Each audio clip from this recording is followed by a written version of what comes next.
మహిళల మీద జరిగే దాడులను విశ్లేషించినప్పుడు 80% పైగా మత్తుకు బానిసలైనోలే మహిళల మీద ఎక్కువ దాడులు చేస్తున్నారు, చిన్నపిల్లల మీద దాడులు చేస్తున్నారు.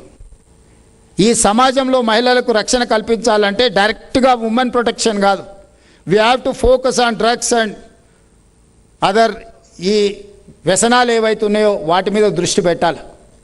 అందుకే మన గవర్నమెంట్ వచ్చిన వెంబడే ఈగల్ ఫోర్స్ అని ఒక డిపార్ట్మెంట్ని క్రియేట్ చేసి ఎంపవర్ చేసి వాళ్ళను ఎక్కడున్నా, ఏ స్కూళ్ళు కాలేజీలు ఎక్కడున్నా, పబ్లిక్ ప్లేస్లో ఎక్కడున్నా డ్రగ్స్ పట్ల కఠినంగా, ఎంత పెద్దవారున్నా వదలకుండా, వాళ్ళు ప్రజాప్రతినిధులా లేకపోతే వాళ్ళు పెద్ద పెద్ద సెలబ్రిటీసా, వాళ్ళ స్టేటస్ చూడట్లేదు మేము, వాళ్ళు ఏ హోదాలో ఉన్నారని చూస్తలేం, వాళ్ళు ఏ పరిస్థితుల్లో ఈ నేరాలకు పాల్పడుతున్నారో వాళ్ళ పట్ల కఠినంగా వ్యవహరిస్తున్నాం.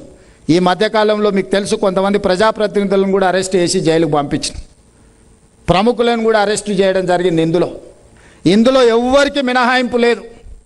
ముఖ్యంగా నేను పీస్ కమిటీ సభ్యులను నేను అడుగుతున్న, ఒకప్పుడు మత సామరస్యాన్ని కాపాడడానికి మీరు చాలా కీలకమైన బాధ్యత పోషించారు. ఈరోజు ఈ సమాజమే ఒక ప్రమాదానికి గురయ్యే ప్రమాదం ఉంది. మీ ప్రాంతాలలో, మీ గల్లీలలో, మీ స్కూళ్ళ దగ్గర, లేకపోతే మీరుండే నివసించే ప్రాంతాలలో ఈ గంజాయి కానీ, డ్రగ్స్ కానీ, ఈ మద్యం బానిసల వల్ల జరుగుతున్న అంశాలను తక్షణమే మీరు పోలీసుల దృష్టికి తీసుకురావాల్సిన అవసరం ఉన్నది. సమన్వయ కమిటీలను కూడా నేను డీజీపీ గారికి, కమిషనర్ గారికి నేను సూచన చేస్తున్నా, ఈ పీస్ కమిటీ ఫోర్స్ని ఈ డ్రగ్స్ రిలేట్ దాంట్లో ఈ సామాజిక బాధ్యతలో వాళ్ళని భాగస్వాములు చేయండి, విస్తరించండి. మత కలహాలు ఉన్నప్పుడు వీళ్ళ అవసరం చాలా ఎక్కువ ఉండే. ఈరోజు వాళ్ళ ప్రయత్నం వల్ల మత కలహాలు తగ్గిపోయిన తర్వాత వాళ్ళకి చేతి నిండా పని లేకుండా పోయింది. వాళ్ళని ఇన్వాల్వ్ చేయండి, సిస్టంలో ఎవాల్వ్ చేయండి. వాళ్ళ గల్లీలో ఎవడైనా గంజాయి అమ్మితే మీకు ఒక ఇన్ఫర్మేషన్, కౌన్సిలింగ్ చేయడానికి ఆ గల్లీలోనో, ఆ బస్తీలోనో, లేకపోతే ఆ కాలనీల్లో, ఆ అపార్ట్మెంట్ అసోసియేషన్లను ఇదొక సబ్జెక్ట్ కింద పెట్టండి. మొన్న నేను గవర్నర్ గారి దగ్గరికి వెళ్ళినప్పుడు స్కూల్ అడ్మిషన్లని అప్లికేషన్లో ఒక కాలం పెట్టమన్నారు. వాళ్ళ అండర్టేకింగ్ లాగా నేను డ్రగ్స్ కానీ ఏ రకమైన ఇట్లాంటివి నేను అబ్యూజ్ చేయను అని. సో నేను క్లియర్గా ప్రభుత్వానికి, అధికారులకు ఆదేశాలు ఇచ్చిన. ఈరోజు రేపటి భవిష్యత్తులో గవర్నమెంట్ కానీ, ప్రైవేట్ స్కూల్స్ కానీ ఒక కాలం కింద ఖచ్చితంగా వాళ్ళు అండర్టేకింగ్ ఇవ్వాలి. We are not going to abuse any drugs or any synthetic drugs or anything. అదొక కాలం పెట్టుకోవాల్సిన అవసరం ఉన్నది. సెల్ఫ్ డిక్లరేషన్లో వీటన్నిటిని తీసుకొని రావాలి. మనం చర్చ చేయకుంటుంటే సమస్య లేదని అనుకోకండి. కొన్ని అంశాలు మనం ఏమనుకుంటాం అంటే, చర్చిస్తే బాగుండదేమో, దీని మీద మనం చర్చ చేస్తే సమాజం ఏమనుకుంటుందని. చర్చించనంత మాత్రాన సమస్య పరిష్కారం అయితే సమస్య లేదని మీరు భావించకండి. ఈరోజు మాట్లాడాల్సిన పరిస్థితి వచ్చింది. ఒకప్పుడు మహిళల మీద జరిగే దాడులు గృహహింస కిందనో, కుటుంబ హింస కిందనో ఇంట్లోనే ఒక పరిధిలో ఉండేది. ఈరోజు కొంచెం ఓపెనపై మాట్లాడే పరిస్థితి వచ్చింది, సిస్టమ్ వాళ్ళకు నిలబడే పరిస్థితి వచ్చింది.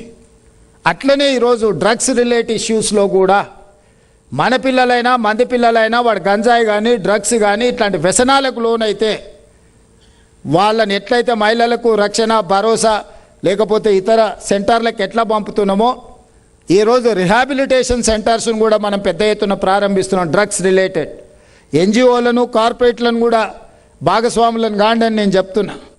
మనం ఎంత సాధించినా మన పిల్లలు వ్యసనాలకు లోనైతే మన జీవితకాల విజయము ఒక్క క్షణంలో కుప్పకూలిపోతుంది. ఎవరెస్ట్ అంత ఉన్నత శిఖరాల నుంచి అదా పాతాళానికి తల్లిదండ్రులుగా మనం పడిపోతాం.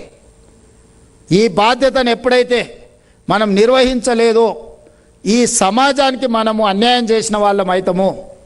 దయచేసి ఇక్కడ ఉన్న నగర ప్రముఖులందరికీ నా విజ్ఞప్తి ఒక్కటే, ఈ మత్తును వదిలించాల్సిన అవసరం ఉన్నది. అవసరమైతే కఠినంగా వ్యవహరిద్దాం. ఎంత వారున్నా కూడా వాళ్ళని ఎంత సెలబ్రిటీ అంత ప్రజలలో నించోబెట్టి శిక్షిస్తే ప్రజలకు ఒక సమాచారం, ఒక సందేశం ఇచ్చిన వాళ్ళం అవుతాం. సామాన్యులను 1000 మందిని మనము కేసులు కట్టి జైలుకు పంపించిన చర్చ రాదు. ఇట్లాంటి నేరాలకు పాల్పడుతున్న 2 ప్రముఖులను తీసుకెళ్లి జైలు వేస్తే ప్రజలందరికీ ఓహో ప్రభుత్వం కఠినంగా ఉన్నది, ఎవరిని వదలదు అనే ఒక సందేశాన్ని ఇచ్చిన వాళ్ళం అవుతాం. అందుకే మా పోలీసు ఉన్నతాధికారులందరికీ నేను సూచన చేస్తున్నా, ఎంత పెద్ద సెలబ్రిటీ ఇందులో ఉంటే అంత ఫాస్ట్గా రీచ్ అవ్వండి, తీసుకొచ్చి చెర్లపల్లెనో చెంచల్గూడలను కూర్చోబెట్టుండ్రి, కేసుల మీద కేసు కట్టి లోపలనే ఉంచండి, 1 సంవత్సరం వరకు బయటకు వెళ్ళకుండా. అప్పుడు ఈ సమాజంలో ఒక బాధ్యత వస్తుంది, భయం వస్తుంది. బాధ్యతనని ఉండాలి, బాధ్యత లేనోని భయపెట్టైనా మీరు కంట్రోల్ చేయాలి.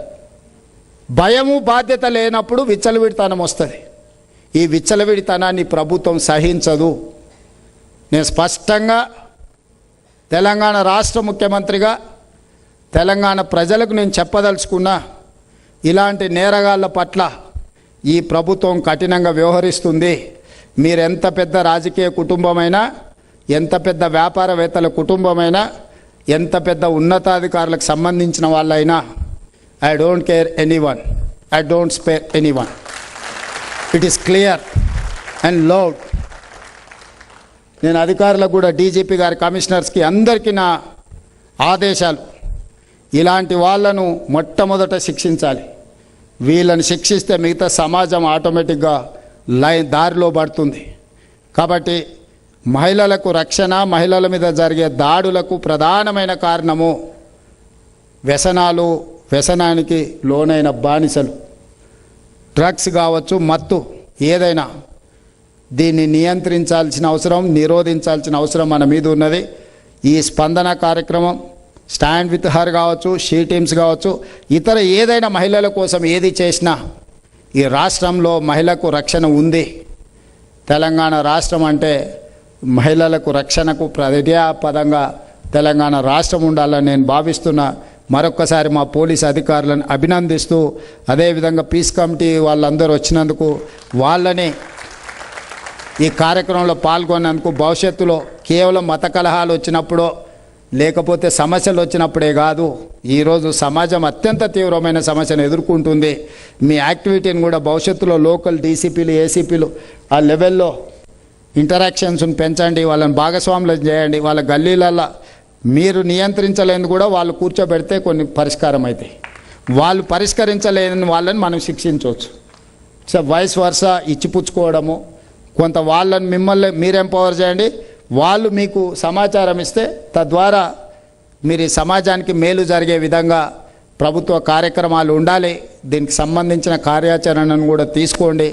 దీని మీద ఎక్కడికక్కడ జోనల్ లెవెల్లో, డీసీపీ లెవెల్లో సమన్వయ సమావేశాలు పెట్టి దీన్ని కొంత ఎడ్యుకేట్ చేయాలా, ఎరాడికేట్ చేయాలి. ఈ కార్యక్రమాలను తీసుకుంటారని పోలీసులకు ఆదేశాలు ఇస్తూ మీ అందరినీ మరొకసారి మనస్ఫూర్తిగా అభినందిస్తూ సెలవు తీసుకుంటున్నా. ధన్యవాదాలు.